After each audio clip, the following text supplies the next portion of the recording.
Assalamualaikum and good morning to my beautiful Madam Amira and my fellow audience. I hope all of you are having an amazing day. It's a great honor to have the opportunity to address such a distinguished audience. Let me start with introduce myself. I am Nurul Fatina Dira binti Shabani from class KBA 1183B and my matrix number is 2021110079. Today, I am delighted to present my speech entitled Using Public Transport Should Be Encouraged. My question is, have you ever been in the longest traffic jam? Let's try to find out together. The specific of my speech is to persuade my audience that people should use public transport to prevent frequent traffic congestion. There are limitless reasons why the use of public transport is very useful for ourselves and our country. However, the government began to recognize that this was due to the road conditions that could not accommodate a large number of vehicles at one time. Purpose above, for today's speech organization pattern, I choose the problem solution order. The government has spent Rm500 million on public transport system to encourage adoption in the country, but only 21% of trips each day were complete using public transport, with the remaining 68% of trips were made through private transport because most of people are more comfortable driving their own vehicles to get anywhere. The use of secondary sources is applied in this study by researching past studies such as journals, articles, and reports on the use of public transport during this period. Next, I will talk about many deaths occur due to air pollution from vehicle smoke. In daily life, we are often exposed to air pollution caused by the release of harmful carbon monoxide gas from vehicle exhaust. I am credible enough to talk about this topic because unfortunately, one of my neighbor's children died while riding a motorcycle on the way to his workplace.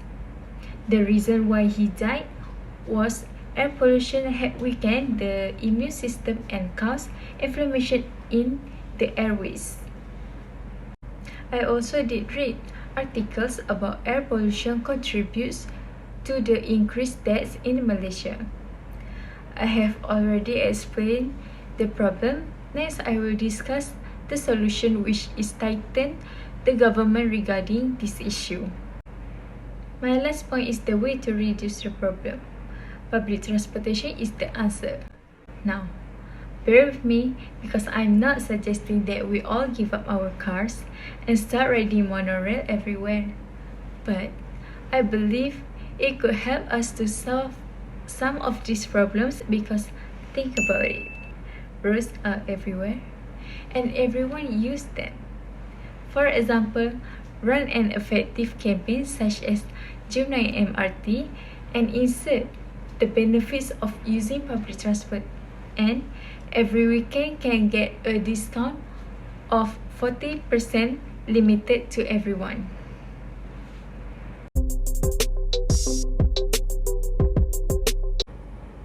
We all knew since the COVID-19 pandemic, Malaysia's public transport system was facing challenges.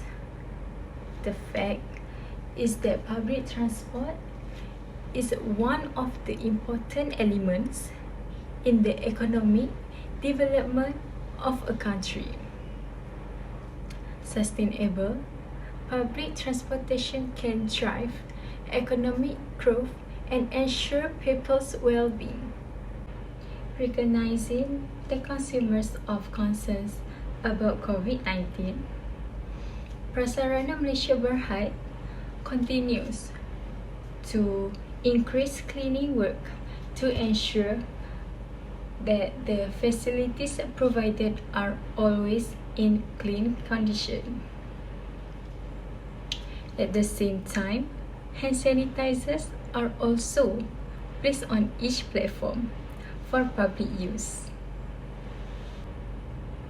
According to the Monorail Line's Chief Operating Officer, Muhammad Arifin Idris, cleaning work is done in areas most frequently visited or touched by passengers, such as lifts, escalators, ticket counters, passenger roads, and trains. Still and all, passengers are also reminded to take precautionary measures, including wearing face masks while at the station and on the train on public transport. By doing this as well, people are advised to remain confident in using public transport.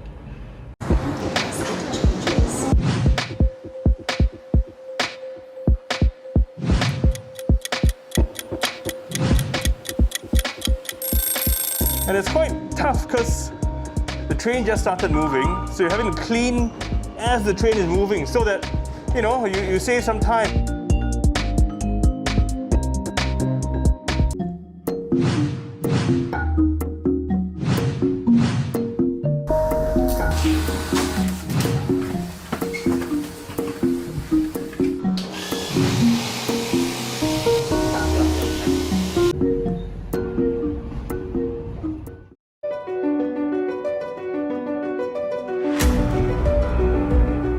In 2010, an ambitious vision was set by the government for the land public transport agenda under the National Transformation Program.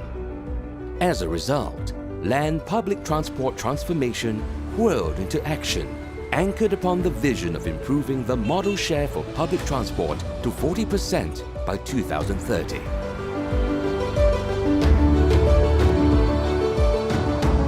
To lead this transformation, the Land Public Transport Commission, or the Suruhanjaya Pengangkutan Awam Darat (SPAD), was established. To have a body that can plan, centrally focused on public transport that the rakyat can feel reliable, efficient, and they can afford. What I wanted to share with you proves that its benefits individual health as well as can increase the income of our country. Therefore, when more people use public transportation, it means the number of cars on the road decreases and the road congestion is less than before. In conclusion, community members are encouraged to use public transport if they want to go to a destination. If this recommendation is not allowed, of course, many problems will have to be faced by members of the community due to environmental pollution caused by car and motorcycle smoke. This results in reduced air pollution, and members of the community can breathe fresh air and live in a healthy and prosperous state. Here is one of my favorite quotes from the famous former United States Secretary. Anthony Fuchs said, "The reality about transportation is that it's future-oriented. If we are planning for what we have, we are behind the curve." Let's start by appreciating how useful public transport is to us. I think my speech will end here. Hopefully from what I explained was clear enough to make everyone think more openly about this topic. So that's all from me. Thank you.